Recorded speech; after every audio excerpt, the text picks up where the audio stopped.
I wanted to talk about this because I think there's a lot of potential there for many people in the room, maybe all of you, to make use of this, of what's available on the internet. And if I think back like 10 years or something like that, all of this would have been kind of unthinkable. Like if 10 years, 15 years ago, you wanted to say, oh, I just need a little bit of training data. Where do I get like 1 million records of training data? You had no chance. And so that has really, really changed in the last 10 years. And that's something that, with a little bit of finding an application and a bit of technical, not actually that much technical skill, you can actually do some amazing stuff with. So I'm going to start with the shameless plugs. So first about me, I'm originally from Germany. I've been here 5.5 years. I just graduated last week from UCC in data business. And very happy if you have any questions about this talk to be of assistance or chat. So my company, Fliquid, it's very much about web crawling, web scraping, and acquiring, extracting, and analyzing web data. So this talk very close to what I've been doing the last 2-3 years. I also started this website. There's not that much there yet, but very much what I'm talking to you about today is what I want to put on this community, webdata.org, to make people more aware of what's available, how easy it is that within 5 minutes you can make use of some of these things that are available and really leverage them personally or for your business. So I don't know how far I'll get with what I got. Also, this is my first presentation with Jupyter Notebooks. I love Jupyter Notebooks, but I've never given a presentation. I didn't quite figure the font size thing, so I think maybe next time I'll have to do some CSS font hack here. So if it's too small, you can either come forward or shout, and I'll make it bigger, but then we can see less on the screen. So there's kind of a Goldilocks thing going on here. So a couple of things and I don't know how far I'll get through this, but a couple of things that I want to talk about. One is BigQuery, Google BigQuery, really cool platform. So you can sign up, you get 1 terabyte of queries free per month, and then it's quite competitively priced from there. And they have lots and lots of existing data sets on there. And if you have your own data set, you can just put it on there and save yourself the hassle of standing up a Hadoop, HDFS, scaling, Zookeeper thing. Second one is the Twitter API, which I haven't quite figured out how to use it, but Twitter allows you to stream 1/6 of the entire Twitter stream for free. So, and then you can also do the same and pre-filter it for keywords and stuff like that. So basically, you have as much Twitter as you want for free, which is not a bad start. Likewise with YouTube. YouTube has an API. It allows you to fetch videos, fetch comments, fetch transcriptions of the closed caption transcriptions. So they have like this quota credit system. It's a little bit hard to explain, but so they give you 1 million credits free per month. So it depends a little bit what you're doing. There's a bit of music going on. I think we could. Is there someone who could turn that off? Or? I will go and ask you. You carry on. I'll sort it out. There's also the thing behind the wall there. So it's about 100,000 queries per day. Did I say months a day? No, it's per day. So you can do about 100,000 queries per day on YouTube. So that should get you pretty far. It used to be 6 million credits, but then they went, that's a bit much, so they reduced it to 1. So if you have an old project, some lying around somewhere, you might still have 6 million. The next one is Common Crawl, which I think is a really cool project. It's a project, and they went out and crawled the web, and they crawled, I think, 9 billion pages and made it available. So the whole data set is available on Amazon, and they re-crawl it every month in some kind of sequence. And so there's some stuff that you can do with that. Then obviously all of you are familiar with Wikipedia, but actually there's some things we can do for structured data on Wikipedia. And then there's a data set called GeoNames and some other stuff. I'd love to have kind of your questions, thoughts, ideas during the talk. So if there's something that's not clear or that you want to share. This is my command. Sorry. Oh, it's still on here, isn't it? Stop. gone. Thank you very much. No problem. Was less for me. So if there's anything that you want to ask, just ask away. So I have no major plans of finishing all of this before the hour. So happy to engage and talk about it. Okay, so the first one is Google BigQuery. So I already talked about it. So you can just sign up. You get 1 terabyte per month free. So terabyte in the sense of BigQuery will go through, do some kind of a scan through the data sets, and so you get 1 terabyte per month free, and you also, when you sign up, you get $300 free credit, so it's pretty nice. So there's some instructions here for setting it up. I had hoped to make it kind of more interactive. If you want, we can still try that later on. But otherwise, the code is on GitHub, and so then we can talk about it there.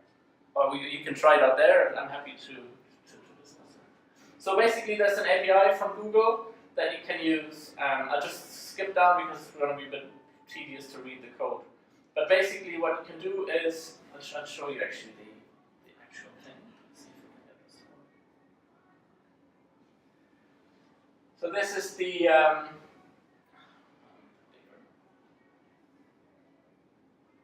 this is the interface that it's like a old school Google type interface. And so we're looking at the data set, all Reddit comments. So all of the comments and posts that have ever happened, well, in the last 3 years have happened on Reddit, are in this database, and then you can query them. So for this use case, what I actually did, can I make this? Don't know if I can. Yeah, I'll just put new lines in there. So and you can actually use a SQL type. It's okay. It doesn't matter that much. I'll just speak louder. Okay. So somebody put up all of the Reddit dataset on Google BigQuery, and now anybody can query it there. So if we look at the query up there, it says select body and link ID from the Reddit comments 2018-05. So that was in May 2018, where subreddit ID is something. So that is Reddit our videos, and the body contains either youtube.be or youtube.com. So what that does is says, give me all Reddit comments from May 2018 that contained a YouTube link. And so then if you say, I want to run this, then it'll just run the query and see. And so it'll come back after a short moment. Okay, so it just processed 18 gigabytes of data and gave me back the data set. I'm not sure if I can. So here you can see on down here, can I scroll? This is the Goldilocks thing. So you can see here the table of results. So it's just showing 1 of 8 of 1,000 results, and then it has the comment body and it has the link ID. And the link ID is the post where it was commenting on. So now I think I had a newer query. Oh yeah, order by link ID. So now what I can do is I can group them all together by link ID, and I can see which videos appeared in the same comment thread together. And that took me, what's the time? 10 seconds. And you can do the same not just for 1 month, but you can do it for all time and find videos that co-occur on Reddit. Just go back. Okay, so and you can't just do it on the web platform, but you can also do it in code. So basically what we have here, we have the same query, and then we say perform query, and we take the top 10 results, and then this is what we have here. So I'll try running this live, because that's just how crazy we are here.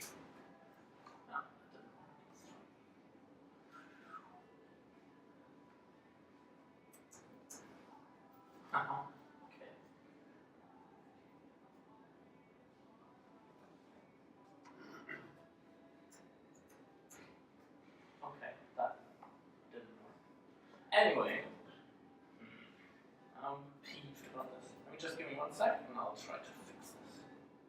That's so weird.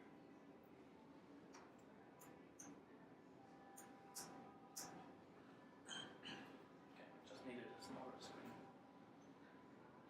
Okay, so I just ran this query, and so this is the results from it. And obviously you can do whatever you want.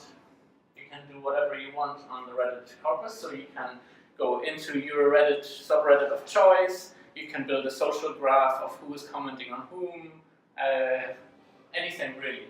So some really cool stuff. So what I'm looking to do, and I'll come back to this later with YouTube, I find the YouTube recommendations painfully bad. And so together with the YouTube API and the Reddit API, I just want to build like a corpus of videos that have co-occurred in the past and do some machine learning to suggest videos that people might like in the future. So you can really do a lot of that. Are there any questions so far on procedure, motivation, technology? Yeah. So we can query kind of an aggregator of different data sets, or so what is there available? Say again? What is there available to? Yeah, I think I have that up here. So there's a long list, but some of them are more interesting than others. Let me just see. There. So here is a list of some that were available, and I'll talk about the GitHub archive and GDELT later. But it's whatever people make available. So both with the GitHub archive and with Reddit, it's just one guy who decided, I'm going to archive everything that's happening on Reddit, or everything that's happening on Stack Overflow, which is also there, or everything on Reddit. And I don't know the process, but if under certain circumstances, Amazon or Google will let them store the data for free on their platforms. And so that's happening. But there's many other, you can do Landsat, and like there's a long list of data sets, but many of them I don't really know how to use in a reasonable way. So let's go on. So the next one, as I just mentioned, is GitHub Archive. So there's a guy out there, and he has this project. GitHub makes available a streaming API where every action that's happening on GitHub is available on that API.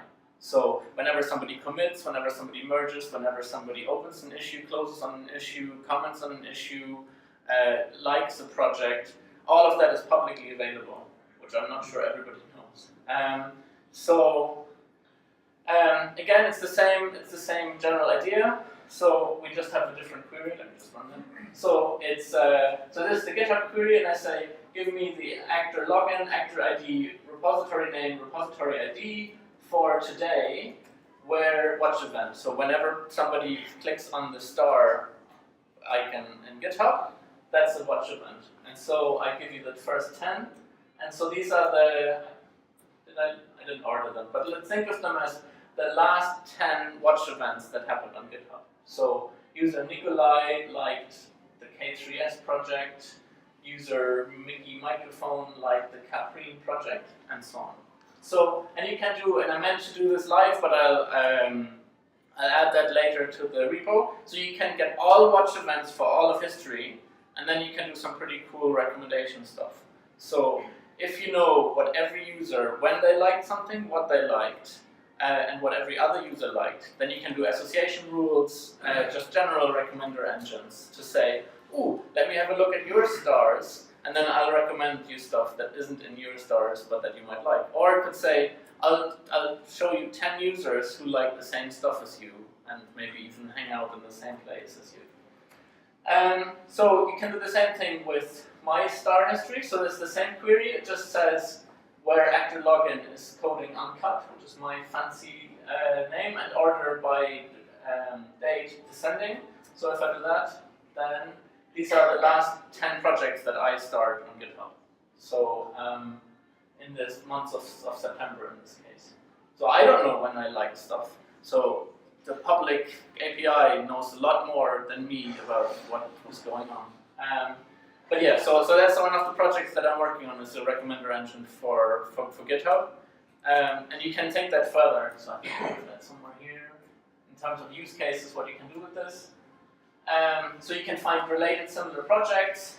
You can analyze project health and activity. So if you say how many issues were opened, how many issues were closed, how many people committed, did they, yeah, and you can even, if it is open source projects, I have that here somewhere.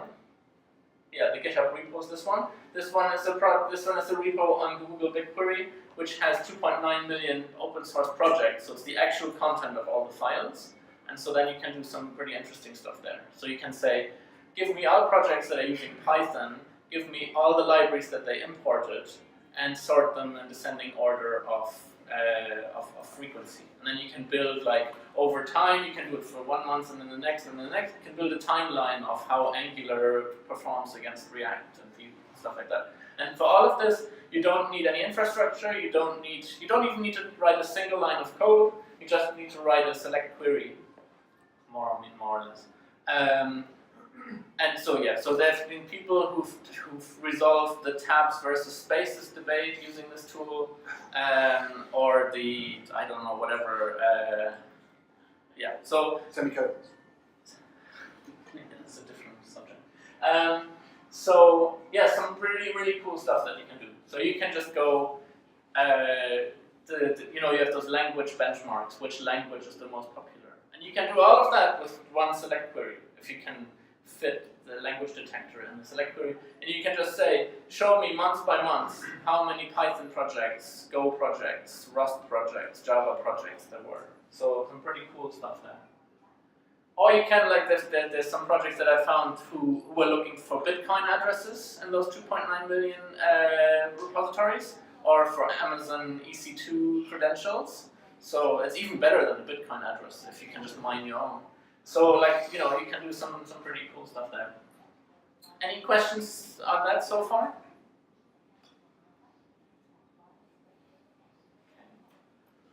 So then the next one is the, I don't know how to pronounce this, GDELT.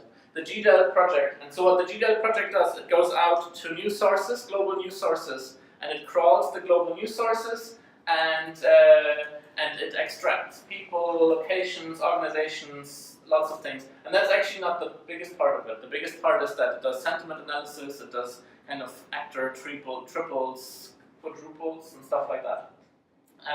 So if we look at the query here, so I'll just execute that. So what it says is, select the date, the actor code, actor name, actor code, actor name, average tone from GDELT events, where the month year is 2018 September, and the actor 1 code is the Irish government. So what this says is, give me all news events for the month of September where the Irish government did something to someone else or with someone else, and give me the government on the one side, the other party involved, and what the sentiment of the article. I think it's actually the sentiment regarding the Irish government. So then we look at the results here. So these are all.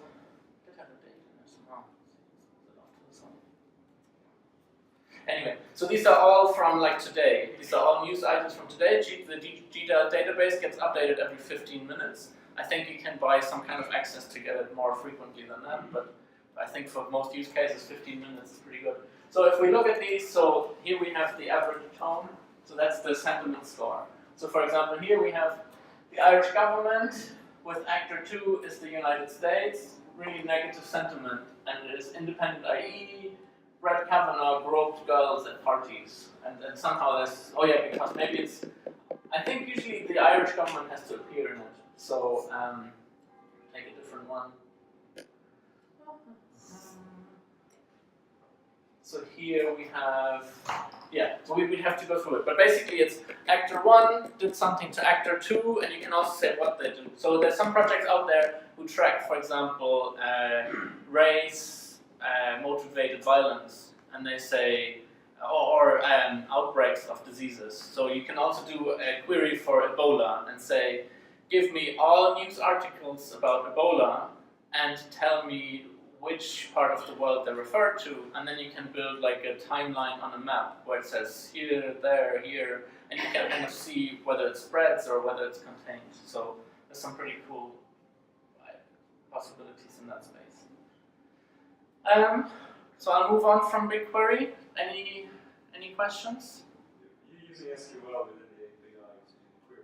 No, it's so Google presented a paper 100 years ago, which was called Big Table, and Then there were a lot of projects that stole the ideas of Bigtable. So HBase is one of them, Cassandra. So these are columnar stores. Yeah, so I think that was I'm not sure if that was in the original paper, but basically they use a query language that looks like SQL. I'm not sure to what extent it is fully compliant, but you use a query language that is basically SQL to query Bigtable. Okay, but it's not SQL in the true sense, it's NoSQL. That's a very difficult question. It's a metaphysical question to answer. But the query language looks indistinguishable from SQL, and in the backend something completely different happens. Okay. It's not an SKI SQL. Sorry? It's not an SKI SQL. What is SKI? SKI SQL. Ah, okay. I don't know. ANSI. I don't know, maybe it's fully compliant, I don't know, it doesn't really matter what happens, like SQL is declarative, so you could run SQL over Pigeon or something, as long as it returns the results. But yeah. That was but those results aren't definitive, they're changing all the time. It's just a close enough approximation. No, this is a scan over the database. This is a repeatable, deterministic thing. So it just basically does a scan over the entire table. It's restricted to the columns that you selected, and gives you the deterministic result set. And it just does that on some magical infrastructure that makes it fast. So the GDAL data set is obviously there's some indices on there, and I've restricted to a month, but I think it's 250 terabyte. So pretty decent to get that back in like 5 seconds. Can't complain on that. So the next one is the Twitter API. So I already mentioned a little bit about that. So I think it's a sixth. I forgot to actually double check it. But basically Twitter says you can't have all of Twitter. It's too much for you anyway, but you can have 1/6. So I don't know how they came up with that number. And as I said before, you can also filter. So if we take, for example, this, we say, I want to know about all tweets that talk about machine learning, deep learning, artificial intelligence, data science, deep learning, and so on. Then I just there was not a lot of code. It just looks a lot because line breaks, but it's basically like 15 lines of code. And then I should have just run all of these. So what you can see here, the progress bar is, this is the live view of tweets as they happen that match those keywords from above there. So there's about 1 a second, and then I'll get the first 10 of those results. And so on one of my machines, I have this running since, I don't know, a year, and just grabbing tweets that fulfill certain criteria. So now it's finished with that. And then, so somebody at Twitter decided, let's make this like the most ridiculous data structure known to man. So like one tweet, 140 characters is like, I don't know, it must be like 1 million characters of JSON. So like, you have like the photo of the guy and who retweeted what, and you have like really ridiculous stuff like the profile link color, the profile sidebar border color, the profile sidebar fill color, the profile text color, and it just goes on and on and on and on and on and on, literally. Like I've stored this stuff, and it's a bit overwhelming. But so to make it a little bit, but basically there's a lot of stuff in there. So like you get all of the entities, the URLs, the hashtags, like 1 million of interesting things. So if we just go on to something a little bit more digestible. So what have we done here? We just said, take those 10 tweets and just give me the text and the author name. And then we have that in the pandas data frame. So these are the last 10 tweets. You saw the progress bar as we went. So these are like 2 seconds old. And you can see the author name and what they tweeted about. So like they're saying, artificial intelligence enhanced robotic system allows for continuous cycle of mobile robotic devices, and then the URL and so on. So there's some really cool, really interesting applications of this, especially the live part, like the non-live part as well. So for example, you can use this as a company to respond to trends or incidents that are happening. So one company that I'm working with, they're in a particular niche, and they said whenever somebody says something negative about this niche, it's actually performance, what's that called? You know, like quarterly management performance reviews. And whenever somebody says something negative about that, we want to know about it, and then we can join the conversation and go, oh, have you tried our product? You wouldn't be so negative if you had our product. So you can do some really interesting things around there, where you can monitor in real time everything that happens on Twitter. I don't actually have a clock.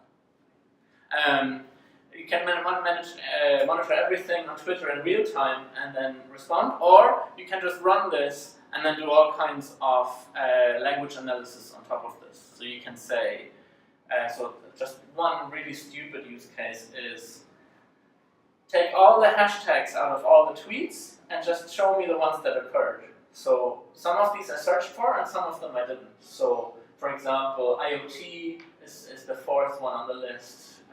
FinTech is the 8th one. Blockchain is the 9th one. Robotics 11.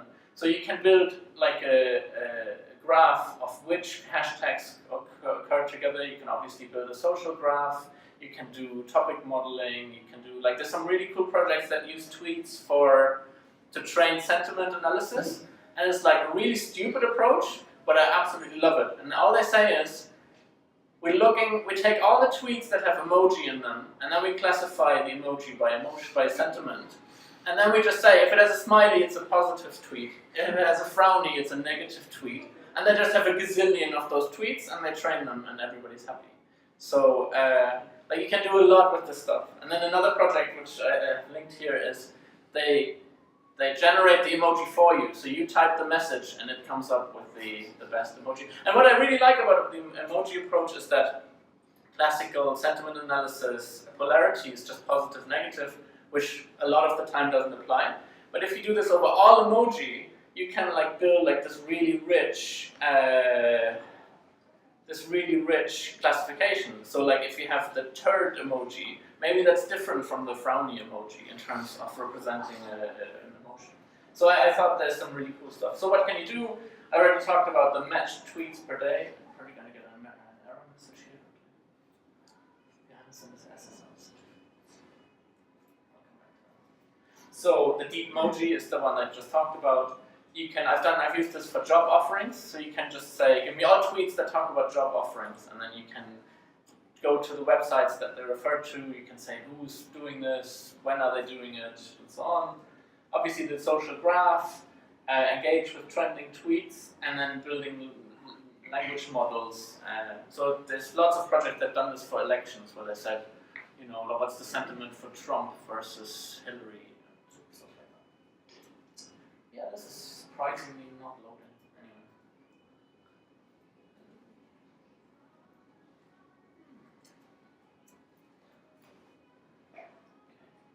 So, any questions on that, on the Twitter API? Yeah. You mentioned you do that in real time. Is that Yes. like only Twitter? Does the Google one have real time as well? The Google one is kind of a batch thingamajig, so the GDL dataset is available every 15 minutes. I don't know if it's available on BigQuery every 15 minutes, but I think for many applications, 15 minutes is still sufficiently real time. So yeah, but it's kind of more of a social media Twitter thing where you actually get the tweet at the moment you get it. Something is killing my computer. Let me just check something here. Are you always reliant on the API, or maybe if they didn't provide you with the API? Say Twitter gives you the Yeah. API. So But would you create your own scraper? So my company specializes in web scraping.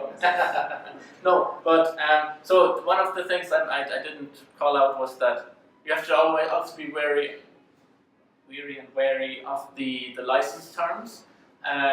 So YouTube and GitHub and Twitter, they all have pretty restrictive licenses. So they say you can't use this to contact people, you can't use this up to the point of, I think none of them say you can't use it commercially, but I think all of them kind of like to go there. So then you can web scrape, which